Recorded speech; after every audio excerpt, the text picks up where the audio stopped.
in my circle? Who the one who be the snakes? Who gon' fold up under pressure? Who gon' understand the stakes? Who gon' wait to get their food to try to take from off my plate? Who the love? Who gon' understand I'm hurt? Who gon' love me unconditionally and try and make it work? Who gon' party once I'm gone and shed a tear once I'm in dirt? I ain't asking for too much, I'm trying to understand my worth. Welcome to the next episode of Give Me My Crown podcast. Give Me My Crown podcast. We back with another episode. As y'all see, we got a familiar face back on with us. I'll let him go ahead and introduce himself again. What's up, y'all? Kyle Davis, Officer Davis, as some people know me. All right, so this podcast, we're going to go into kind of, because as y'all know, we have explained this before, and we've also done a podcast on this prior. Davis and I are both police officers. So we're going to kind of just go through the kind of day-to-day operations, the misconceptions, questions, things like that about police, surrounding police. And then, of course, Anson will give y'all some, or he'll ask us questions on the way, just to kind of dive more into some of the questions, more into some of the concepts, more into depth of some of the things we talk about. So, what are we going to talk about first? All right, so I got the first question. All right, what's a Before we get started, I appreciate y'all allowing me back on here. Also, thank y'all for subscribing to these guys' podcast and everything. Continue to support. This is not just for adults. This is for juveniles. This is for all ages, for anybody that could possibly come into contact with law enforcement or public safety, security guards of any kind. I just want to put that out there. I appreciate that, Davis. All right, the first question. What's a common misconception people have about police work? It's a lot more behind the scenes than what people think. So it's not all the stuff you see on TV. It's not the chases and the shootouts and all that. It's more paperwork really than anything. The stuff you see on TV probably happens 10 to 20% of the time. The rest of it is talking to people, like paperwork, stuff like that. I agree. Being out on the street, it's more about bonding with the community, helping them understand that we're humans too. It's just a career path that we chose. And this is not our community, but we care. Okay, that leads me to another question. Do you feel like sometimes people look at y'all as like you are above a normal citizen, like y'all are pretty much, you can go two ways, y'all above the law, or they treat y'all with more respect? I think it's more instead of looking at us as, I guess, as people, especially if they've had a bad experience with police or whatever, they look at it as a whole. So they look at us as a whole rather than an individual. I know we'll probably touch on this, but social media is killing us right now. The profession, I would say, not us individually, because people, it depends on when we see a person, whether it's in a good light or a bad light, whether it's on a hot call or it's not a hot call. I'm just stopping through, just seeing what's going on. I see you always in the area. What's your name? Just trying to build that rapport. Okay. So these next two bullet points kind of go together. Describe your day-to-day and operations of like a normal day. Also, what does a typical day look like for you? So just put those two questions and those two statements together. You can go first, Davis. Well, my normal duties, I'm a bicycle officer. Yes, 10 hours a day. I'm fortunate enough to ride a bike and exercise for 10 hours a day in a community. If I'm not on that bicycle, I'm a bomb tech. But first, I'll jump back to the bicycle cop part. So I get on the bike. I'm older now. This is versus when we first started. I used to get in the car, wouldn't stretch. Now I get out there, I stretch, and then I get on the bike and I ride into the areas that we have most of our issues. If we had a shooting, or something that happened previous as soon as I left shift the day before, I will go hang out in that area, see if I can talk to somebody, make sure everybody's okay, or see if I can get any information if a detective needs some information. Um, and not everybody's snitching. It's just some people care about their community. They just need somebody that they trust on the law enforcement side to give that information to. Or I'm out there racing kids, still racing kids, or some of the adults that might just need a spirit uplift or something like that. Um, I meet other people, try to figure out if they need any resources. Those are the things that I typically do on a bike. If someone just wants to talk to somebody, we can, go off to the side and we'll talk privately without putting all their information out on the street. Typically, people in my area, if they see us talking to someone, they don't label them a snitch or anything like that. They just know that I'm just another cool officer that you can talk to about pretty much anything, and I can help them get what they need done. When it comes to being a bomb technician, it just depends on the event, what's going on, where I'm at, and that's just making sure that if I see someone in the area, kids, adults, hey, keep your eyes open for suspicious packages, anything that just looks out of the norm. There's some areas around the places that I usually work around that people put their bags and stuff. So knowing those places exist helps out minimize the calls from other officers who don't understand what it takes to be a bomb tech. You, Antonio? Yeah. So me, I work in a school, so I don't do nearly as much as Davis. I literally walk around, talk to kids all day, talk to teachers, talk to administrators, talk to parents. I try to bond with the kids as much as I can. I do have a couple of businesses outside of this, so I'll talk to kids about finances, about getting ready for life after school. So a lot of times when I'm talking to police or to kids, it's not really about police work. I do give them some tips like, hey, this is what you do if you get stopped by police, stuff like that, but also give them life lessons because a lot of these kids, especially school I work in, a lot of them don't have a male figure in the home. So a lot of them, I try to just give them just those life lessons that they're not getting or they're not learning, even if they do have a male figure in the home. If the kid is thinking about starting a business, but they don't know anybody that runs a business, I kind of give them the outline, what I did, how I do it, just the entrepreneurship side of what I do, and it allows them to look at us different because they see, oh, it's more than just a badge. Like I do more than just police work. So I'm out here doing like I said, I'm running a business. I'm doing this, doing that. So I just try to get them prepared for life after school. Okay. All right.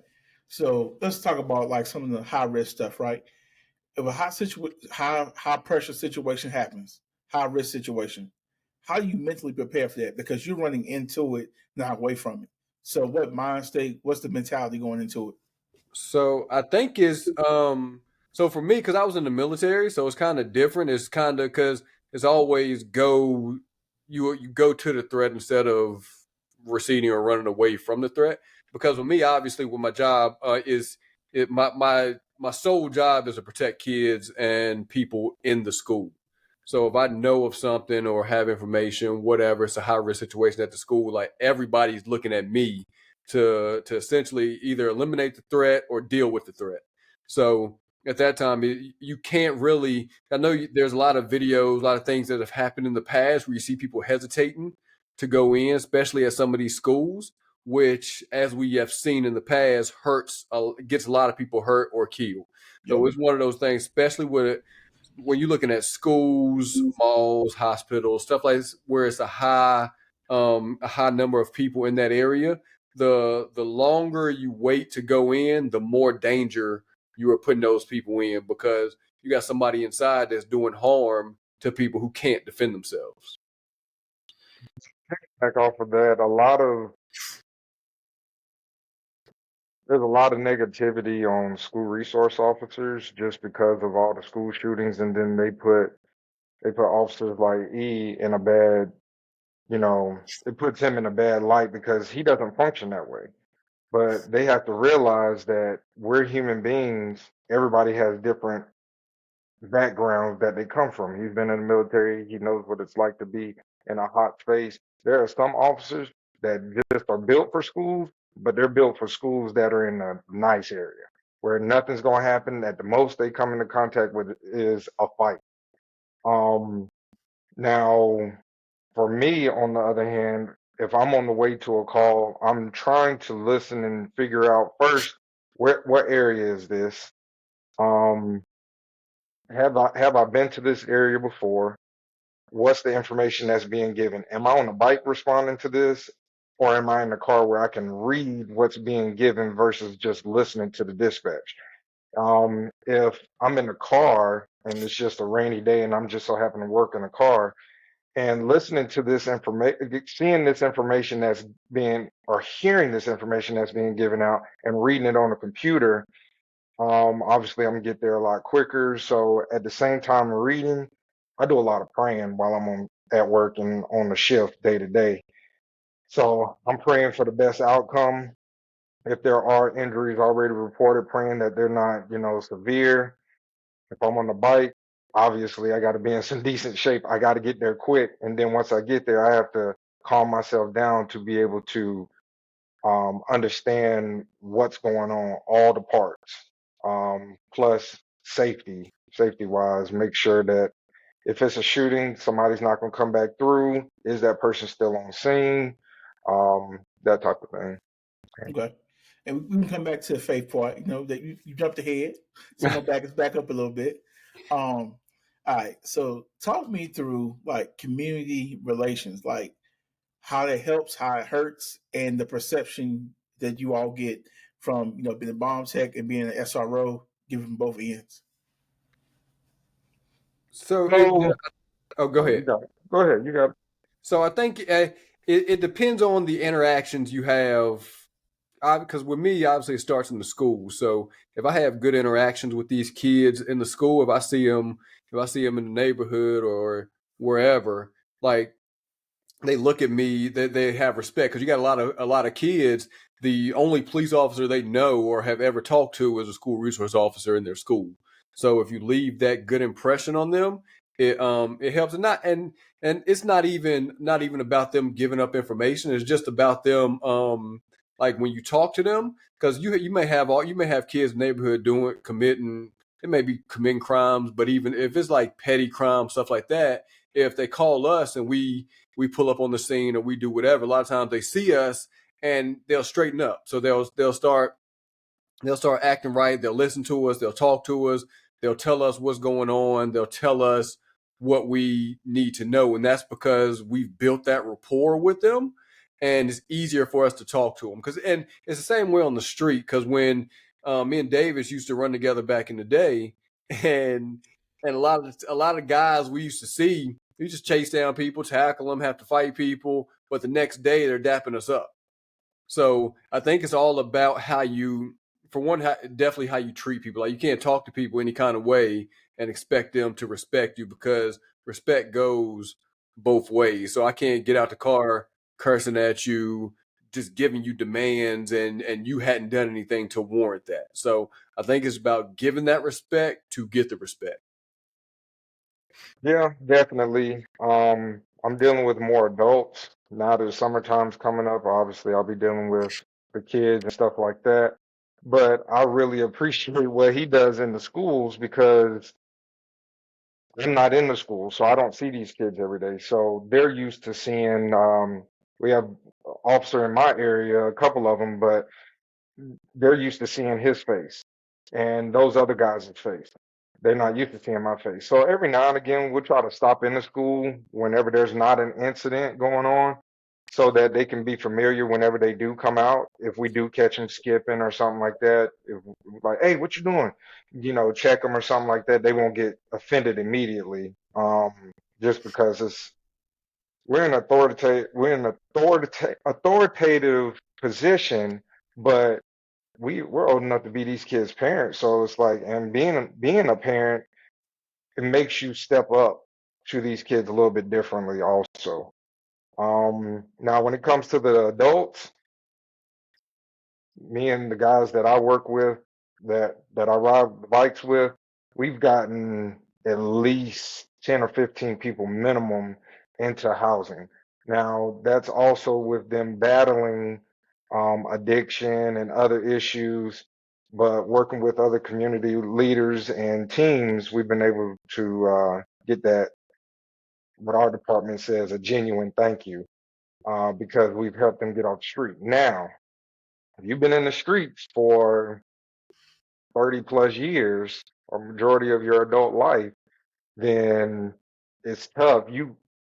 I've helped these people get into places, but then they turn around and they're still hanging out in the area. And it's like trying to keep them out of the area is the toughest thing.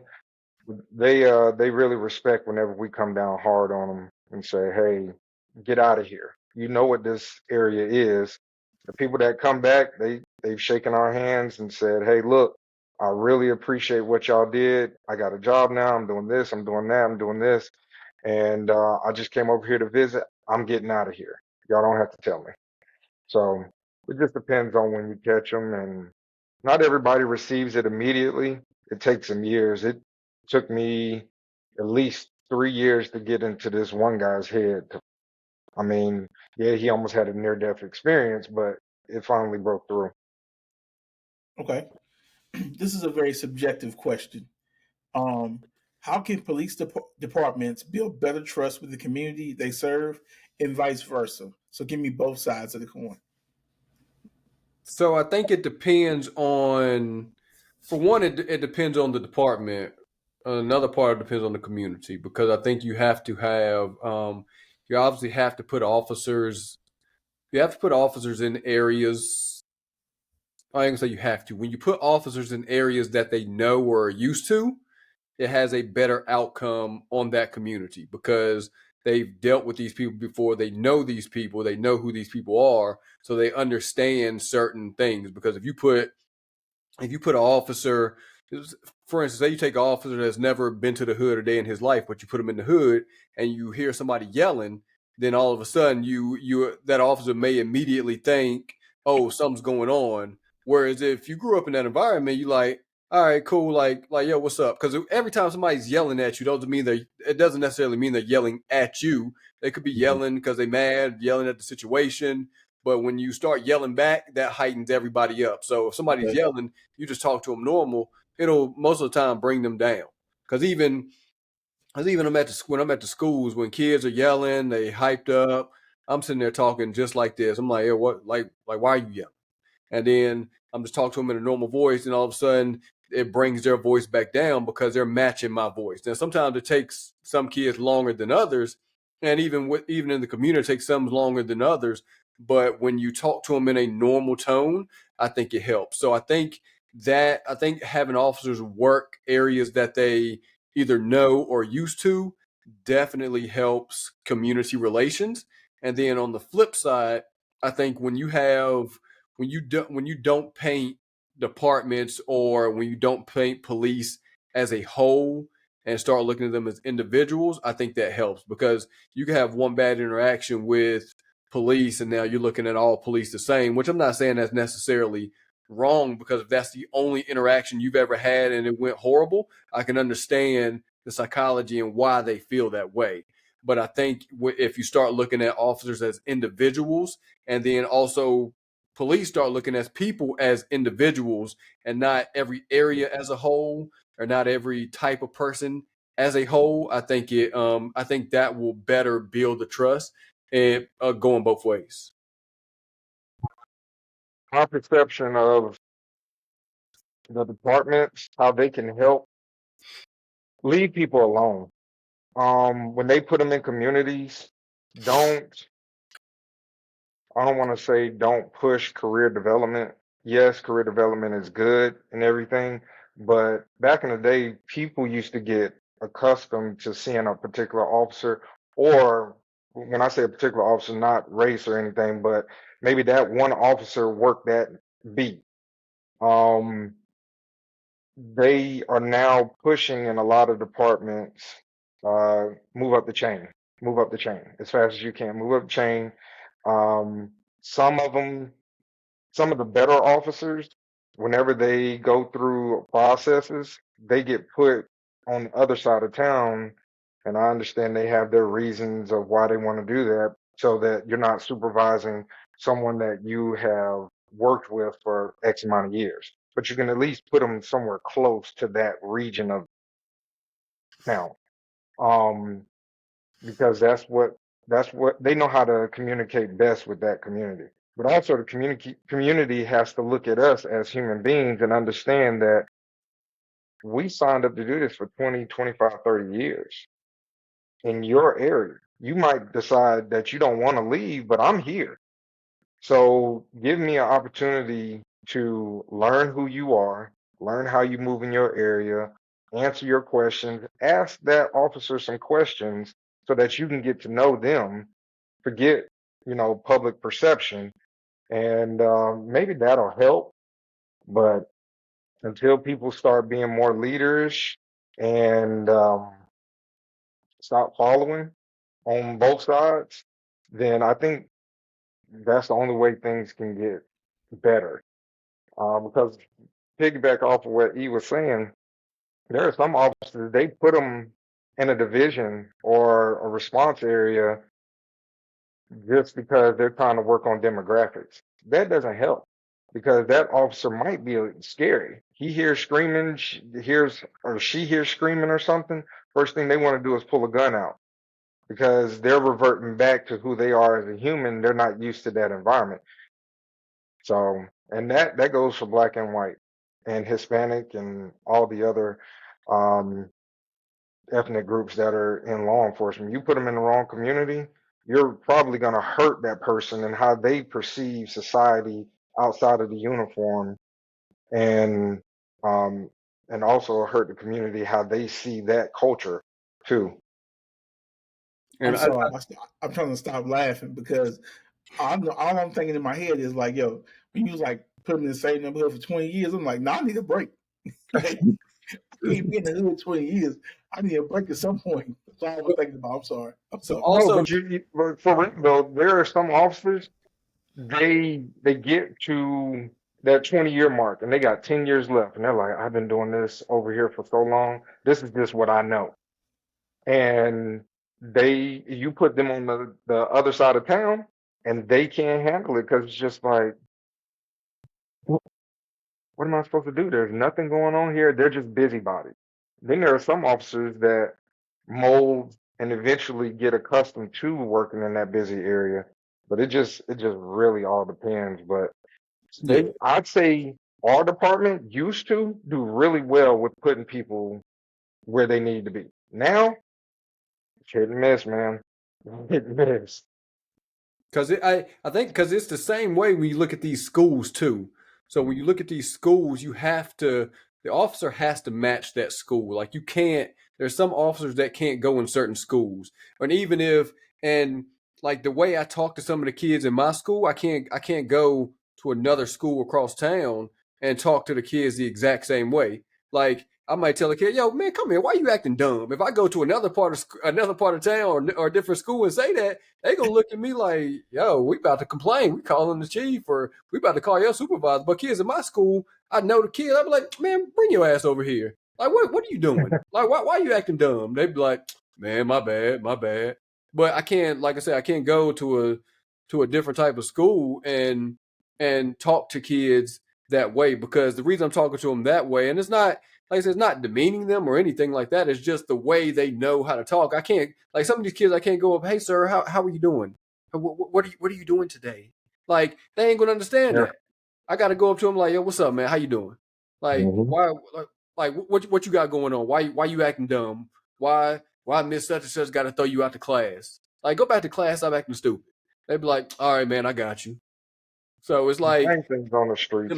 Yep, exact same thing on the streets. Same thing. I mean, there are guys. I just had a situation not too long ago, this week actually. A guy that I used to chase. I don't think he ever chased him. And yeah, I don't think he ever chased. But yeah, he walked right up to me. He dapped me up. He was like, "Man, what's going on? That was my uncle. This and this. Can you tell me what's going on? This person got arrested. This person got arrested. What's up?" I said, "All right." I shot it to him straight. I said, "Look, these people are going down for assault and they're going for damage to property. That's it. As soon as they get their little bond, if they even have to pay one, they getting out. So go tell the rest of the family because the rest of the family's amped up." So yeah, it happens like that. Those people that we used to come into contact with, good, bad, they all still respect it. So it leads me to my next question. This one right here is a hot topic in today, right? What role does social media play in modern policing? Because I'm asking that because in a situation like that, Davis, like social media will take that and blow it up. How do y'all see it? So I think it depends on because if you, a lot of times when you look at social media is only showing the bad. I was Like gonna say that. Yep. because like I can talk to 100 kids a day, and what's going to be recorded is the one kid who I had to put my hands on, but it don't record the 99 other kids that I talked down. I sat down in my office. I sat down on the floor with them, talked to them, had a conversation with them. Hey, why you doing this? Cool, we having a legitimate conversation, but then it's going to be that one incident that somebody records that's going to hit social media and blow up. So I think it's just because it's essentially like the news. Like when you watch the news, you don't see all the good happening in the world. You see the bad that's happening in the world. Because, for instance, my daughter came to me this morning. She's like, "I hate watching." She's like, "Why are you watching the news? I don't like the news." She said it's boring and depressing. and and I looked. I'm like, you kind of right. So Yeah. I think it's kind of the same way. Like it shows just the bad. It doesn't show the bad and the good most of the time. So I think that's where social media hurts us in the long run. Now we got cameras, so we have our cameras on in every interaction, but the public doesn't request the good stuff that happens. They request the 1% that's bad. And the departments also, some departments you can look up every body cam hot situation that they had, right? Some departments, they're not pushing out the good stuff like that. And if they do, it's scripted, definitely scripted because the camera's not always there. The people that we're giving food to, the people that we're helping get in the housing and stuff like that, the kids that I'm talking to outside that are skipping and stuff like that, that I'm like, hey, look, there's no reason to be crying that, you have this situation. Why don't you go talk to your school resource officer? Or why didn't you talk to your parent? Those bonding moments will never get caught on camera. But if a moment does get caught on camera, they might have been standing there for 45 minutes. That whole 45 minutes might have been just calm. And then all of a sudden, it gets blown out of proportion. Now they take that 1.5 minutes and they'll put it online and they'll be like, oh, that officer's horrible. Yep. And so now I will say on a positive side, it's helped us because social media has made people really dumb and stupid, however you want to see that on the spectrum. Because what he used to do and what I do now and what we used to do together out on the streets, we could look at something and be like, oh yeah, so and so's got a gun right now. Pull up around the corner, boom. And then they're like, why is that person running? It's like, we know because we'll go ahead and get the search warrant taken care of, freeze that. And people just put stuff online. So it's helped us in a lot of ways solve a lot of things and get some bad people off, but it's really given us a bad light majority of the time. But there's a lot of good things that happen. It falls down to the good does outweigh the bad, but the bad is shown all the time. Yeah, Okay. because a lot of times if you look at it, there's a lot of like I can go if I buy a kid some food or go buy a kid some candy, give a kid some shoes. Like I'm not bragging about that on a constant. I'm not saying, hey, this is what I did, this is what I did, this is what I did. Because when you start doing that, I think you start doing it for the wrong reason. So when you start wanting to post everything like that, I think that it makes it look scripted rather than because a lot of times you have some people who will write a good review on it. Some people who are recording and the officer don't know they're recording, or if you got your body camera on and you're doing something and the supervisor sees it and pushes it out, and it's more authentic that way than actually looking scripted. Because if you go out and record only the times, hey, I'm gonna get this person some food, I'm gonna get this kid some shoes, but hold on, let me make sure I'm recording it first. It kind of, like I said, it takes it doesn't make it genuine. Yeah. Authenticity is definitely shot out the window. Yes. Like Christmas and Thanksgiving, just about every department does it. We go to a warehouse, pick up all the toys, the food, and all this other stuff, and then it's just like, what news station is gonna sit in the passenger seat? All right, we're gonna take a few B-rolls of this and that. And it's like, I don't want to be around none of that. Yeah. All right. So the last question about community, right? What do you want the public to understand better about policing? Like the things we don't really know. What do you want us to understand better? I think that goes back to earlier, kind of looking at police as individuals and not as a whole. Because, like I said, I think that allows for better interaction. Because and it's the same way with police. If you look at every situation the same, that's a bad way to either get fired, hurt, sued, whatever. So I think you got to look at because when you go to a call, when you go to the next call following that, you got to completely erase that previous call you went to, or erase that previous person you talked to. And every time you go to a new call, or every time you talk to somebody different, it's a brand new day, essentially. And I also think you need to look at it because a lot of people see police in a certain area and think, oh, they're just here because of this, or because we're this demographic. Why ain't they over there where it's a different demographic? Why they're not over there? I think people need to understand that when you have police in a certain area and not a heavy police presence in another area, is usually for a reason. So it's usually because there's high crime. People in the community are complaining, like, hey, we need to see more police over here. We got this going on. We got car break-ins. We got house break-ins. Can y'all show more of a force over here? And so you'll have a lot of patrols or whatever directed to that certain area. But from certain people, they're just looking out. Oh, the police over here again. Why? Why ain't they over there? Why ain't they doing this? Why ain't they doing that? But it's a lot of times we're reacting to requests from the community when we do a lot of that stuff. Okay. So go ahead. I'm sorry, Davis. Go ahead. If you see an officer, he's a human being, like he was saying, just go up and say thank you. Hey, you don't have to say, hey, I understand, because there's no way for a person to understand what it's like to put that vest on and a badge on every day. Just say, I appreciate you. Just keep up the good work. If you tell an officer that'll go so much further than putting a camera up and trying to do it to show that you did it to everybody. Just walk up to their car, hit the hood. Hey, keep up the good work. Something like that. That'll go a lot further than having a camera there. That's right. We got a lot of questions left. I'm gonna get through at least 1 or 2 more sections, and we're gonna have to do a part 2. But this one is about officer well-being. How do you manage stress and mental health as an officer? So that one's it's kind of hard because you have to it kind of goes back to the last thing. Like, you have to leave one call, go to the next call, act like the previous call never happened, or that's at least what you're expected to do.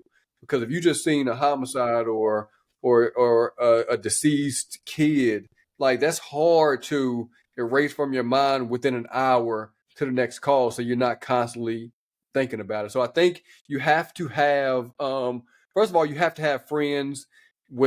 Everybody has friends within the police department. You have to have friends who are not police also, because if you don't, and you're just talking to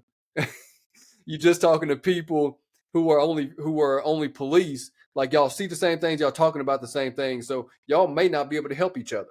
Y'all can help each other with certain stuff because y'all understand on that level what each other goes through. But when you have somebody that's not a police officer, it kind of helps you think about other stuff, talk about other stuff, do other things. And also on top of that, I think you have to have a hobby. Like, you have to enjoy doing something. You have to do something else besides constant police work, because I think when your mind gets tied up into just that and you're thinking about that constantly, it can weigh down on your mental health. Like for me, I do real estate, I run a financial coaching business, I have a wife and 2 kids. So when I get home, when I take off my vest, like I'm no longer a police officer. My kids don't. Obviously my kids know I'm a police officer, but my kids look at me. Oh, that's daddy. All right, so I'm going to the gym. I'm playing soccer with them. Playing basketball with them. So I'm doing all this other stuff outside of police work that completely erases my mind from either what I just saw, what I've been through, or things like that. Because even when I was in homicide, it was a lot. It was a lot different because I seen the worst of the worst. So when I come home, if I'm still dealing with that and not wrapping my mind around other stuff, like you can go down a rabbit hole real quick and it'll turn bad because that's why you have so many officers committing suicides, drinking themselves to death, become addicted to drugs, stuff like that, because you have to have an out. You have to have something else that you're focused on rather than just what you do at work. Because I think, like I said, it can send you down a spiraling path. I do a lot of praying, like I was saying earlier. Going call to call, seeing people at their worst, it is very stressful. So praying before I leave home, praying whenever I get in the car, because people don't understand. There are some folks that just genuinely, it doesn't matter how much you talk to them, they just do not like the police. And being in a police car, it's like a mobile target. So just praying, Lord, camp his angels around me and all of my coworkers, that he's guiding my steps, that whenever I get up to a situation, that I'm able to be slow to speak and quick to listen so that I don't just react off of what's being said off to the right, but focus on what's in front of me. Whenever I get off, most of the time I get in the pool. That's very relaxing for me, just swimming or doing the exercises, and I also fly my drone. That's very, very peaceful for me because you see the world in a different perspective. Um, and that just getting away. Once I take it off, now that I'm older in this profession, I just decide that once I take it off, that's it. Next day, we'll worry about the next day then. But right now, just thank God that I'm able to come home and take the uniform off and just relax for a little bit. So I put all my faith in the Lord and everybody that's around me, even the officers that don't believe. I truly pray for them that they're covered all the time. So it's just a lot of prayer, man. A lot of prayer. And then the other question I got is it's not on the list, but I know both of you are like workout warriors. Different type of workouts. Does that play a factor in it as far as like with managing stress or the mental health part? Oh yeah, I definitely think it does. For sure, yeah. Because it allows you to release some stress. It allows you to kind of decompress. So for me, I work out first thing in the morning. I'm in the gym at 4 o'clock in the morning. That allows me to set my day and get my day right. Because if there's a morning that goes by and I don't work out, like I could feel it throughout the day. Like I don't feel the same that I do throughout the day. So yeah, unless like if I know I'm gonna work out in the evening because my kids like to work out. So I know if I'm gonna go to the gym in the evening, they give me something to look forward to. So I'm going to work. Blah. I know I didn't work out this morning, but I'm working out when I get off work. And I think it also because you have a lot of officers dying from heart attacks, things like that. You have, I want to say the average officer lives. I think it's 5 years after they retire. It may not be the average. There's a high number of officers that only live 5 years after they retire, and that's because, like, the older you get, the less you're not. Because if you look at some of these officers, even some of these bigger officers, if you look at them back in their prime, like a lot of these officers were in shape, very fit, and then Time out.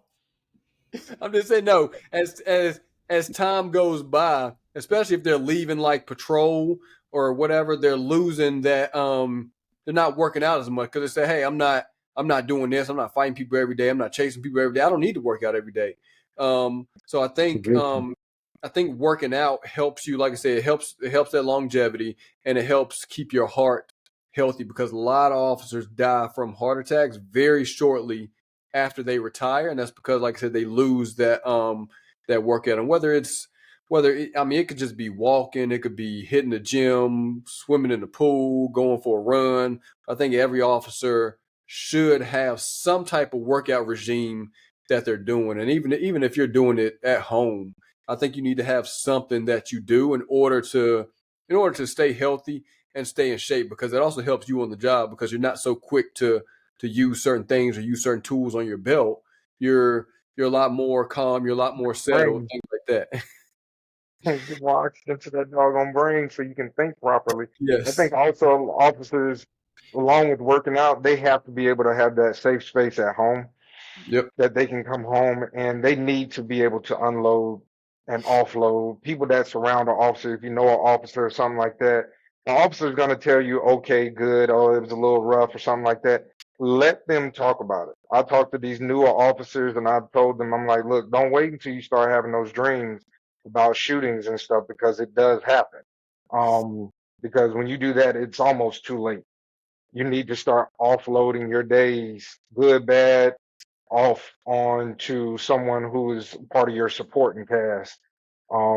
But working out definitely does help make better decisions out on the street, depending whatever environment you're in. Okay. And the last question I got for y'all for this episode. Mhm. Let's say, what advice would you give a new officer just coming out of the academy, just hitting the streets, or within their first year? What advice would you give them? I think it depends on. One day at a time for sure.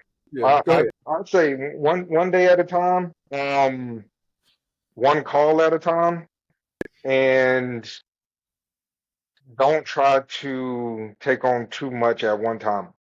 Do the basic things first, and then eventually progress to the specialized stuff. Don't say, oh, I want to do dopes and guns and all that type of stuff. You might come across that stuff in your everyday just calls for service, but learn how to go on a domestic and talk to someone and let them know it's going to be okay, and bring them down a notch. You're not going to be able to do all that other stuff if you can't talk to people. So I'd say learn how to talk to people for sure, because I think newer officers, from what I've seen, if they could pull up in a car and text a victim, a witness, they would, and they wouldn't get out of the car, because AI and technology, they're used to having a screen in front of them rather than talking to someone. So learn how to talk to people, and one thing at a time. Yeah, I would say kind of the same thing. Like, for one, like, you can't be a jackass to people. You can't, because that's a quick way to either end your career quick or make your career very, very hard and very long. Because, like, for me, and even even now in the school, and even when me and Davis worked together, like, we had fun on the job.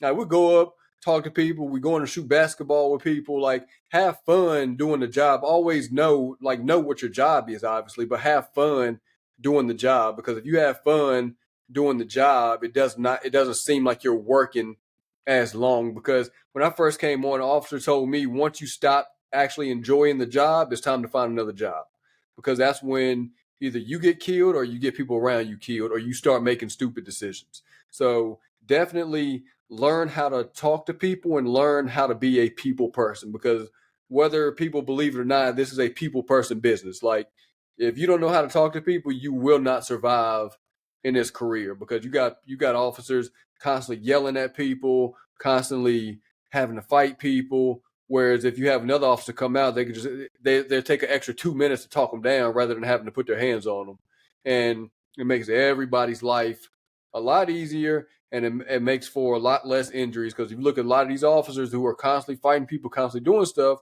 a lot of them are always injured. A lot of them always doing something extra that they don't need to do. So definitely, I think the number one thing is learn to talk to people and learn to look at people as individuals. Personnel. That is, if anybody knows me, anybody who works with me knows, I tell them, know your personnel. If you know who you're going to a call with, you know what you can do at that call. You Yep. might have to talk a little bit more. If I know me and E are riding in the car, I don't have to worry about it. If I know E's backing me up, he's coming in from a different direction, a lot of confidence. if I know certain other officers are coming, I'm like, here we go. Go ahead and be a talker. We have to be a talker because if I go hands on, I know I'm fighting for myself Yep. for at least 10 minutes before somebody else get there. So yeah, know your personnel and learn how to talk to people. Yeah. I think we gave people enough this episode. Like I said, we definitely come back for a second. Tanya, you want to close it out? Yeah, well, definitely we appreciate you, Davis, coming on to the episode. We definitely gonna get you on a lot more episodes, not just police episodes, but just different episodes. And as we say before we get off every podcast, this is more than a podcast. We handing out crowns. Hand them out. Who the lover, who the hate? Who the realest in my circle? Who the one who be the snakes? Who gon' fold up under pressure? Who gon' understand the stakes? Who gon' wait to get they food to try to take from off my plate? Who the love? Who gon' understand I'm hurt? Who gon' love me unconditionally and try to make it work? Who gon' party once I'm gone and shed a tear once I'm in dirt? I ain't asking for too much, I'm trying to understand my worth.